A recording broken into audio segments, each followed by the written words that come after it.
Hello everyone, welcome back to the channel. Hope so आप सभी लोग जो है अच्छे खासे प्रॉफिट में होंगे। अभी टाइम हो रहा है 7:42। आज है 1 फेब। हम लोग जो करने जा रहे हैं उनमें काम आएगा 2 फेब के लिए, जो है एक फ्राइडे का दिन एंड इम्पॉर्टेंट दिन है क्योंकि हमें मिलेगी एक वीकली क्लोजिंग। तो आज के दिन तो ऑपरेटर ने पूरा रुला दिया ऑप्शन बायर्स को, स्पेशली जो सेम एक्सपायरी वाले ऑप्शन बायर्स थे। इसलिए मैंने आपको कल मार्केट खत्म होने से पहले ही कहा था कि अगर हो सके तो सेम एक्सपायरी में ट्रेड ना कैरी फॉरवर्ड करें।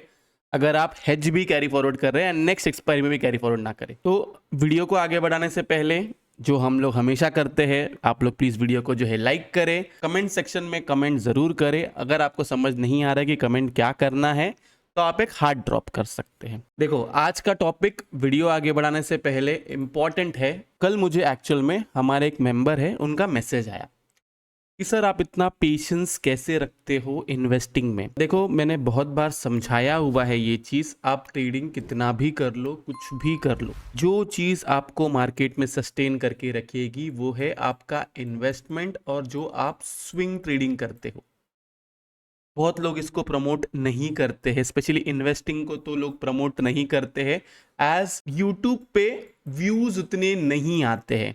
मतलब अगर आप सिर्फ स्विंग ट्रेडिंग एंड इन्वेस्टमेंट पे अगर आप फोकस करो एंड सिर्फ उसके बेसिस पे अगर आप वीडियो बनाओगे तो यूट्यूब पे उसके व्यूज नहीं आते हैं, अनलेस एंड अनटिल आपको एक अनरियलिस्टिक एक्सपेक्टेशन सेट करके दो।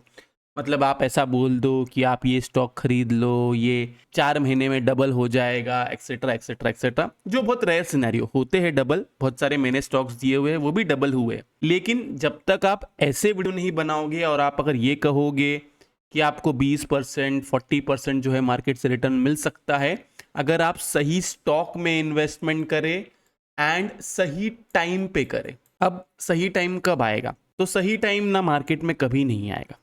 अगर आप ये सोच रहे हो कि मार्केट यहाँ से क्रैश कर जाएगा, 2020 जैसा क्रैश आएगा, देखो गाइस, क्रैश आता है 10 साल में 2 बार क्रैश आता है, मिनी क्रैश जिसको हम लोग कहते हैं, एंड 10 साल में एक बार बड़ा क्रैश आता है। आप जितना भी देखोगे प्रीवियसली आपको समझ में आएगा। 1992 ले लीजिए, 2008 ले लीजिए, 2020 ले लीजिए, ये सब बड़े बड़े क्रैश है। मिनी क्रैश भी आए हैं, 2013 में आए हैं। अगर हम लोग देखेंगे तो प्रीवियसली भी ऐसे आए हैं, लेकिन वो वैल्यू क्या है कि अभी तक प्रीवियस डेटा के हिसाब से अगर हम लोग देखेंगे तो 10 साल में से 2 बार जो है मिनी क्रैश आता है एंड एक बार जो है मेगा क्रैश आता है। तो क्या आप हर बार इसके लिए वेट करोगे?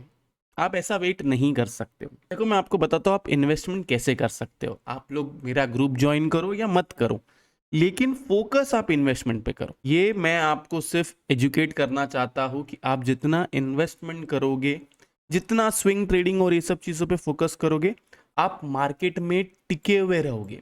ट्रेडिंग से आप सिर्फ मार्केट में टिके हुए नहीं रहोगे, और स्पेशली अगर आप सिर्फ ऑप्शन बाइंग करते हो, बहुत सारे ऑप्शन बायर्स को एक ज्ञान भी लग सकता है, लेकिन अगर आप सिर्फ एक ऑप्शन बायर हो, एक ना एक दिन ऐसा आएगा कि आपका कैपिटल खत्म हो जाएगा।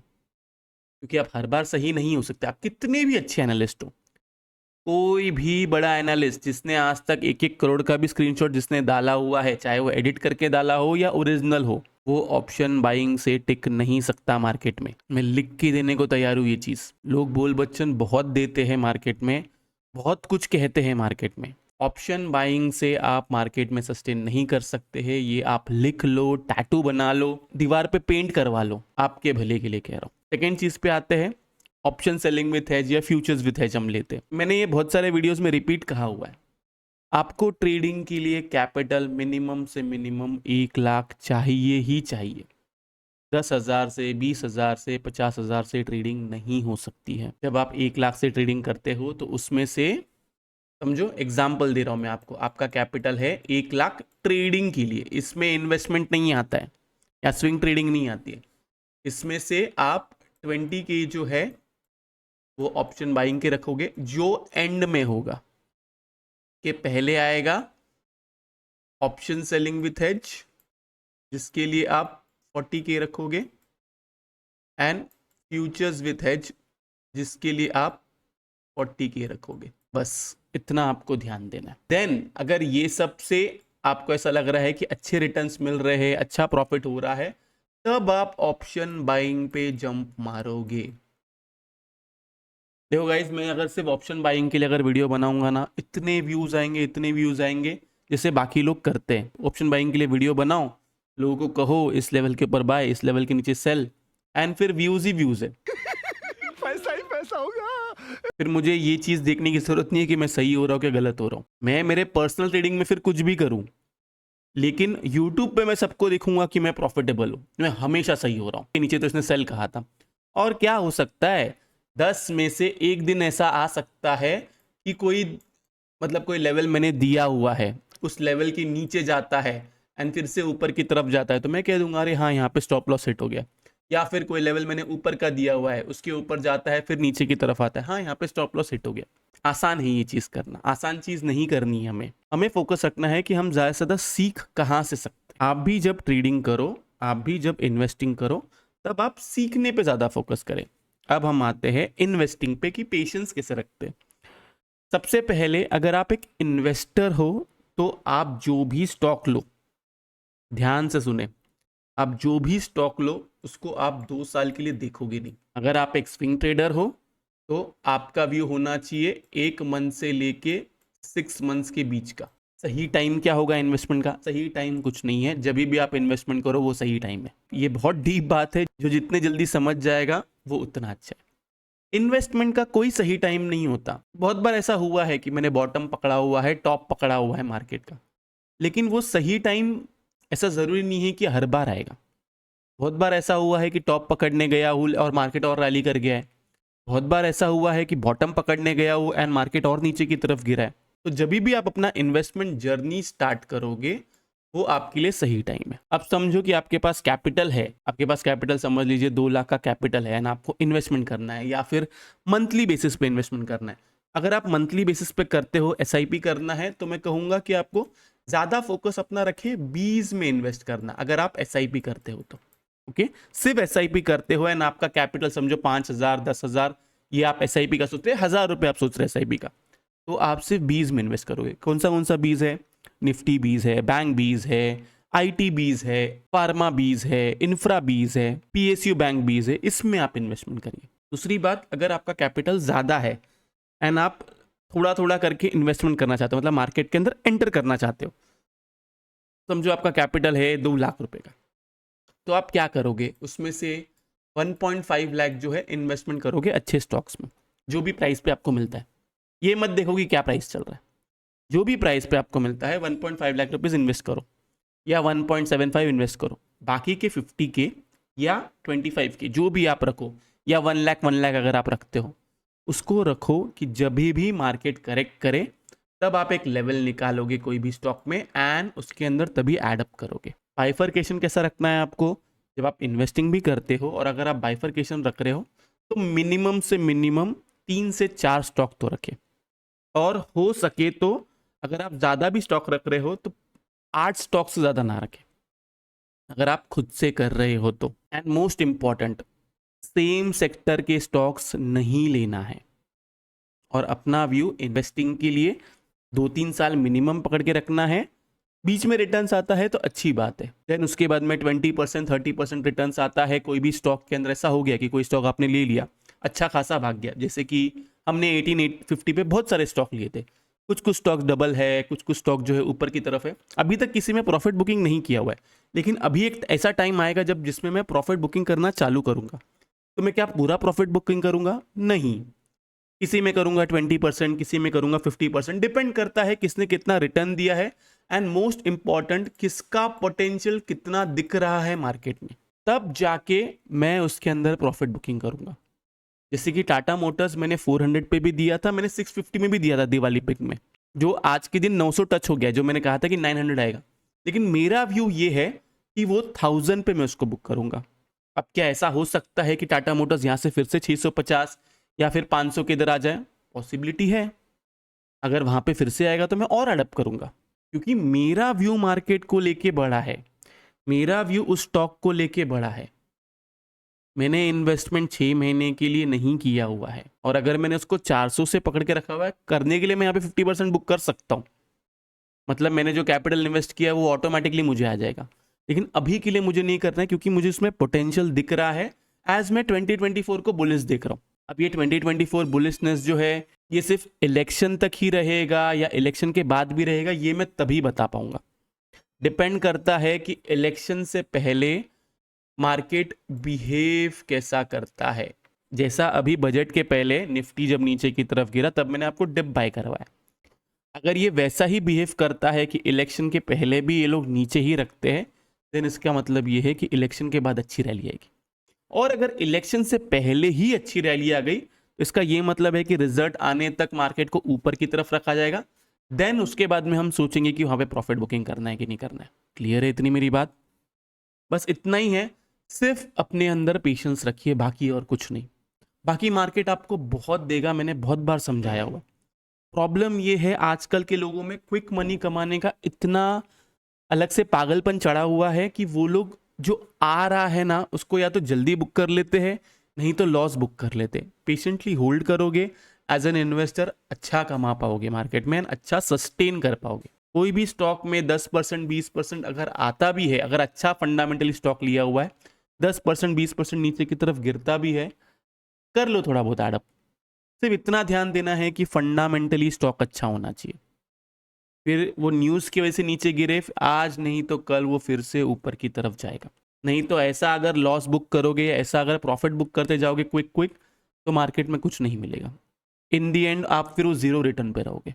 कमेंट करके बताओ कि आज तक किसी ने ऐसा किया हुआ है कि क्विक इन गया है, क्विक आउट गया है, लेकिन स्टिल ऐसा हुआ है कि रिटर्न ही नहीं मिला है। ज़रूर कमेंट करना। तो चलो अभी हम लोग वीडियो से स्टार्ट करते हैं, डेटा से हम लोग स्टार्ट करते हैं। तो यहाँ पे देखा जाए तो क्लाइंट्स जो है उन्होंने स्टॉक फीचर्स ऐड किया हुआ है, इंडेक्स फीचर्स जिसको निकाला हुआ है, कॉल राइटिंग बड़ी तगड़ी की है, मोस्टली कॉल बाइंग निकली होगी एंड पुट राइटिंग की हुई है। एफआईएस को देखिए तो यहाँ पे देखा जाए स्टॉक फीचर्स जिसको निकाला हुआ है, इंडेक्स फीचर्स जो है ऐड किया हुआ है, कॉल जो है बाइंग की हुई है एंड पुट बाइंग भी की हुई है। ओके, प्रोस को देखिए तो यहाँ पे देखा जाए स्टॉक फीचर्स जो है उसको ऐड किया हुआ है, इंडेक्स फीचर्स निकाला हुआ है, कॉल जो है यहाँ से निकाली हुई है एंड पुट भी बाई की हुई है। डीआईएस को देखिए तो यहाँ पे देखा जाए स्टॉक फीचर्स जो है उसको निकाला हुआ है, इंडेक्स फीचर्स जो है उसको ऐड किया हुआ है।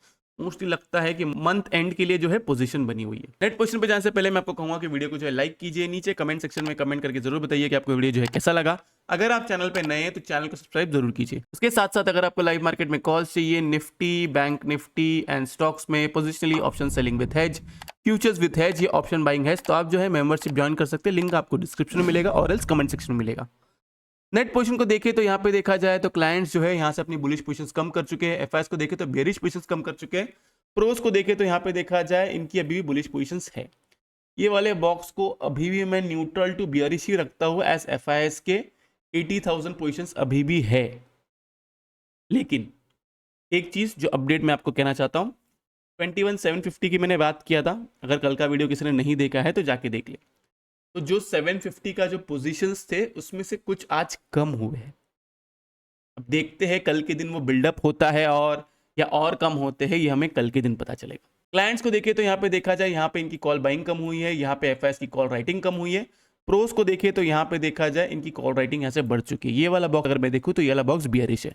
इंडेक्स पुट को देखूँ तो यहाँ पे देखा जाए ये वाला बॉक्स भी बियरिश है, एज क्लाइंट्स की पुट राइटिंग बढ़ चुकी है, एफआईएस की पुट बाइंग बढ़ चुकी है एंड प्रोस की भी पुट बाइंग बढ़ चुकी है। स्टॉक फीचर्स को देखिए तो स्टॉक फीचर्स 1 लाख के ऊपर है, तो अभी भी वो बुलिश है मेरे लिए। तो ये रहा डेटा कंक्लूजन अगर मैं निकालूं तो डेटा है बियरिश। अब प्ले कैसे करना है, सबसे पहले हम लोग जाते हैं ऑप्शन चेन पे। ऑप्शन चेन को देखे, एक मिनट रुक जाइए। यहाँ पे देखा जाए पुट राइटिंग है 21,700 पे, कॉल राइटिंग है 21,800 पे, 22,000 पे कॉल राइटिंग है, नीचे की तरफ पुट राइटिंग 600 एंड 500 पे। ओके, बैंक निफ्टी को देखिए तो यहाँ पे देखा जाए पुट राइटिंग है 46,000 पे, कॉल राइटिंग है 46,500 पे एंड 46,200 से 46,500 पे। ओके, तो अब प्ले कैसे करना है, कल के दिन मैंने आपको एक चैनल बना के बताया था, ब्रेकआउट दे दिया है लेकिन इसी का ही सपोर्ट ले रहा है, चैनल के अंदर अभी तक नहीं गया है। सिंपल लेवल वही इस चैनल के ऊपर रहता है, be on by side. Clear है इतनी मेरी बात? चैनल के अंदर 15 मिनट्स की कैंडल क्लोज करता है, बाय के बारे में नहीं सोचना है। चैनल के ऊपर रहता है बी ऑन बाय साइड, आपका टारगेट वही है। आज के दिन हमने यहाँ पे प्रॉफिट बुकिंग की थी 800 के पास एंड बैंक निफ्टी में आई थिंक 46,100 से 46,150 के आसपास प्रॉफिट बुकिंग की थी। जो हमने बाय किया हुआ था नीचे से, मतलब जो हमने यहाँ पे बाय किया हुआ था उसकी प्रॉफिट बुकिंग हमने यहाँ पे की। तो आपको बाय जो करना है, अगर इस चैनल के ऊपर रहता है बी ऑन बाय साइड, ऐसा होता है कि गैप अप हो जाए या फिर इधर किधर ओपन हो, यहाँ से इधर आए एंड देन वापस फिर से ऊपर की तरफ जाए, और अगर आपको फ्रेश बाय करना है तो इस लेवल के ऊपर जो है 21,810 इसके ऊपर सस्टेन करता है या इसके ऊपर क्विक निकलता है, तब आप बाई साइड का सोच सकते हो। स्टॉप लॉस सेम लगाना है, मतलब उसके नीचे कोई वापस 15 मिनट की कैंडल क्लोज होती है, आपका स्टॉप लॉस हिट हो जाएगा। क्लियर है इतनी मेरी बात? बाय का लेवल है 21,810, और एल्स अगर नीचे की तरफ खुलता है और एल्स इसका सपोर्ट लेता है, देन आप बाय के बारे में सोचोगे। इसके अंदर आ गया, बाय के बारे में नहीं सोचना है।